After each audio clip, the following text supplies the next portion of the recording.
Like most AFOLs, I went through my dark ages, and when I finally got my first real job, I made the financially very smart decision to buy some new LEGO sets. I was happy to see that there are some very nice models these days.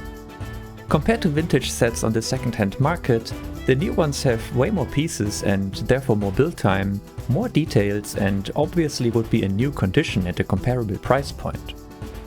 Regardless, I found myself coming back to my childhood collection instead, and I realized that I just got more joy out of the vintage sets. So I started asking myself, why do I prefer the older sets when, objectively speaking, all stats clearly speak for the new ones? Even after collecting almost every classic pirate set, I was still craving more, leading me to build my own classic pirate world. Am I just completely blinded by nostalgia, or is there maybe more to it? Well, that's what we want to find out today.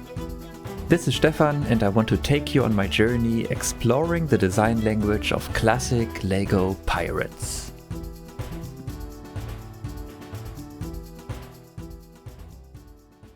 Before we talk about the toy itself, we also need to have a close look at everything around it. I know I'm not alone when I say that the box art, the photography and the catalogs are an integral part of classic LEGO pirates. For example, I have vivid memories of standing in a Toys R Us marveling at the box art in the LEGO aisle. I remember staring at the catalog images for hours and relentlessly saving up my pocket money to finally be able to heave the massive box of the Redbeard Runner off the shelf. I also still remember the look on the cashier's face when I dumped a gigantic jar of coins onto the counter. I promise, I wasn't money laundering for Governor Broadside. The LEGO Group excelled at the advertising, and seeing the flat, simple design of their box art, it's almost hard to believe that this is over 35 years old. Photography, logo, set number and age rating, that's it. Just a couple of years ago, there was this big trend where every company in the world updated their logo to a flat design. These kinds of events really show how timeless these boxes are thanks to its very minimalistic and calm style.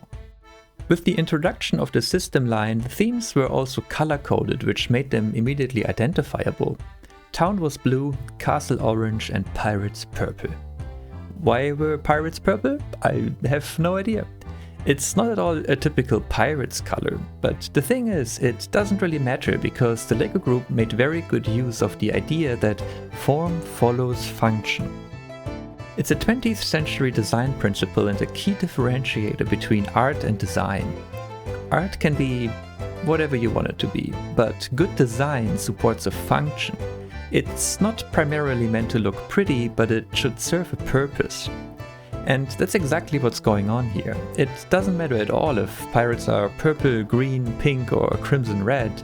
All that matters is that you are standing in the toy aisle and you immediately understand which sets belong to each other based on the bold, flat borders.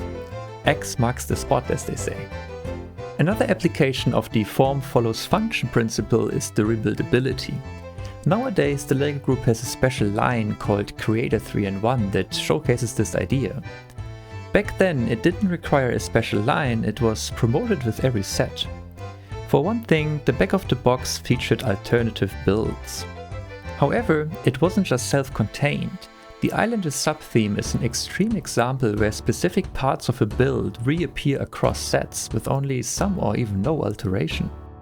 I owned Enchanted Island as a kid, and I remember how I looked at the LEGO catalogs and thought, oh, I don't need King Kahuka's Throne or Forbidden Cove, I can just build these myself. And that's exactly what I did. Of course there was no internet back then, so really all I had to work with were these tiny photographs from the catalog. I managed to build each of these sets with the pieces from Enchanted Island and just a small handful of extra ones.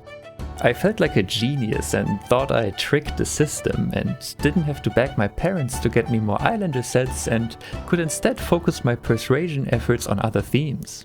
Rebrickable.com provides great tools to try this for yourself. With Enchanted Island alone, you get quite a few sets where you have an overlap of 50% or more pieces and quite a few sets comfortably above the 30% threshold. For King Kahuka's Throne specifically, here you can see the missing pieces. If you're open for some color swaps and combining smaller pieces into bigger ones, you'll get an over 80% match. Really the only critical pieces in this list are the burb and the green base plate, but I dare to say the chances you have these in your 90s collection are fairly high, as they were rather common. If we attempt this with a modern theme, well, it doesn't look so great. Even if you take something like a Hogwarts castle where you'd think you have a high reusability of elements due to the nature of the set, we still drop below a 30% match fairly quickly.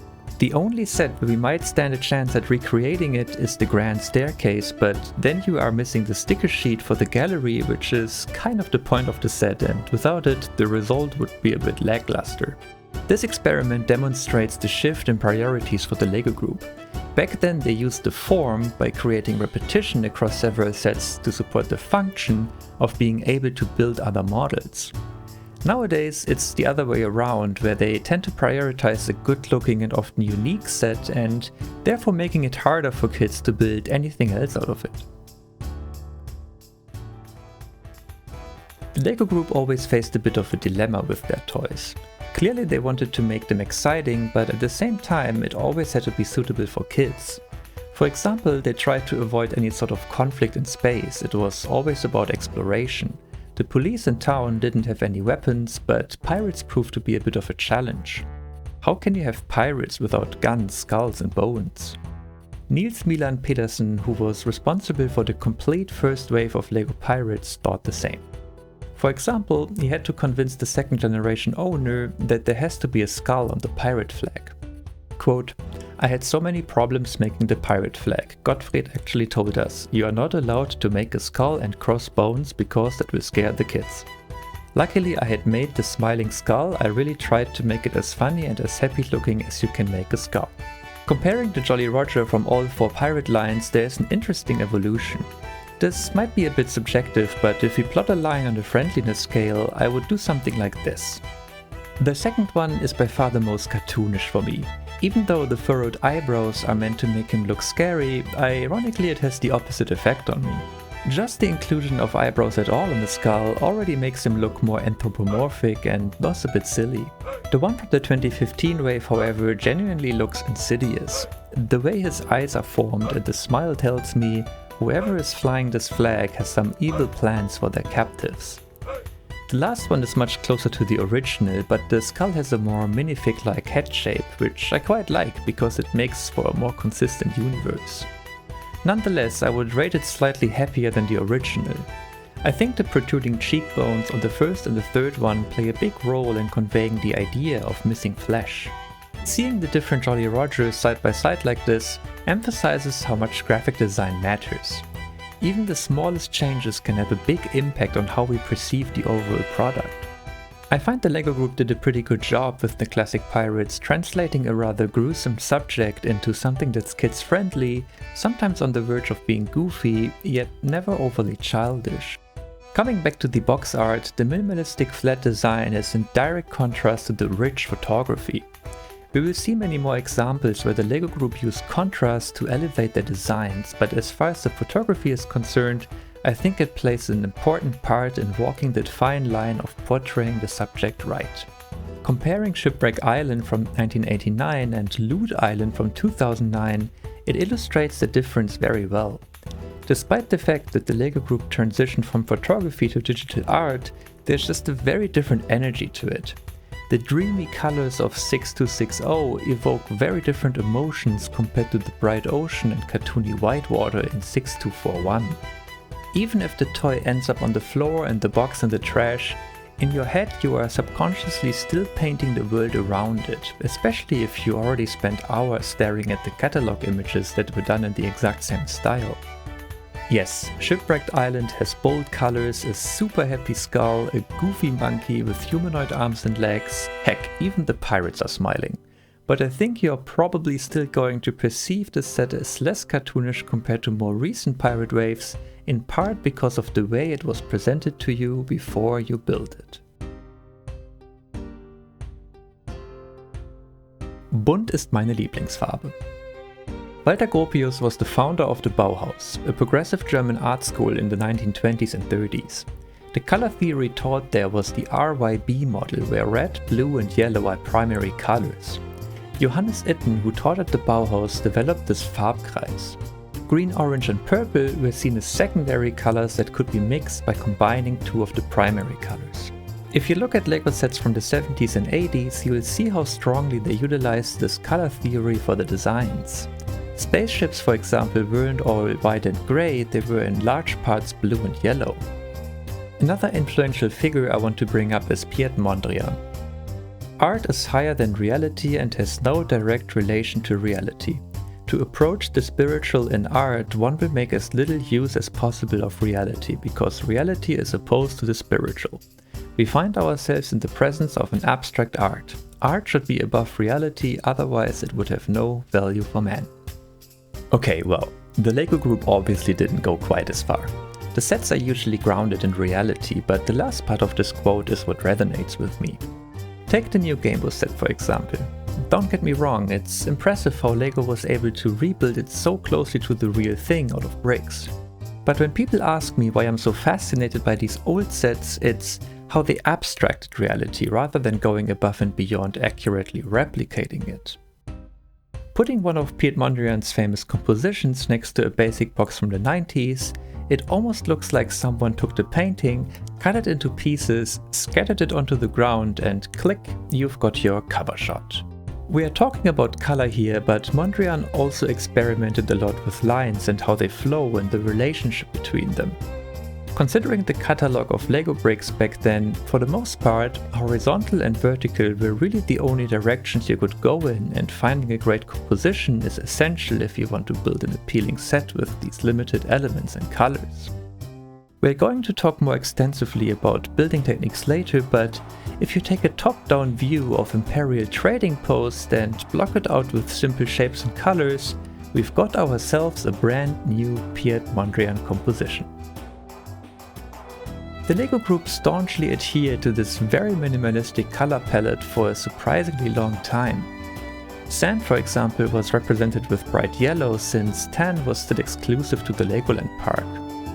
Brown is not directly represented in Itten's color wheel, however it can be mixed by combining the three primary colors, so I consider it a natural expansion of LEGO's color palette. During this time, it's still limited to a handful of special elements like weapons in the ship hulls. Wood was otherwise depicted in either black, yellow or red. In fact, using red was an ingenious move because in combination with black and green it became a recognizable and beloved color scheme for the islanders' sub-theme. Just like brown, green also remained an accent color for many years, which goes with the idea that it's only a secondary color in Itten's color wheel. It wasn't until 1994 that our Pirates color palette expanded with Enchanted Island. Although it is transparent, it ticks the box for the next secondary color. And at this point you can probably already guess where I'm going with this. 2 years later we are seeing the Spanish Armada, and Sergeant Speedy's torso print features another color: purple. Although classic LEGO Pirates overall made good use of the whole LEGO color palette, the individual sets had really strong signature colors, as we saw with the Islanders. And it's a huge contributor to what makes these old sets so iconic today. If I put down these colors, I bet more than a few will instantly recognize what set I'm thinking of here. Of course, it's the Black Seas Barracuda. Let's try another one. Yep, El Dorado Fortress. Alright, I hope this gave a good overview of some higher level design principles that the LEGO group utilized, and it explains a bit what makes these 35-year-old sets so timeless. There will be a second part to this where we are going a bit more in depth for specific aspects like elements, building techniques and minifigures. If you liked this first part, consider joining the crew by subscribing so you won't miss the next one. And I hope I'll see you there when Stefan studies stats again.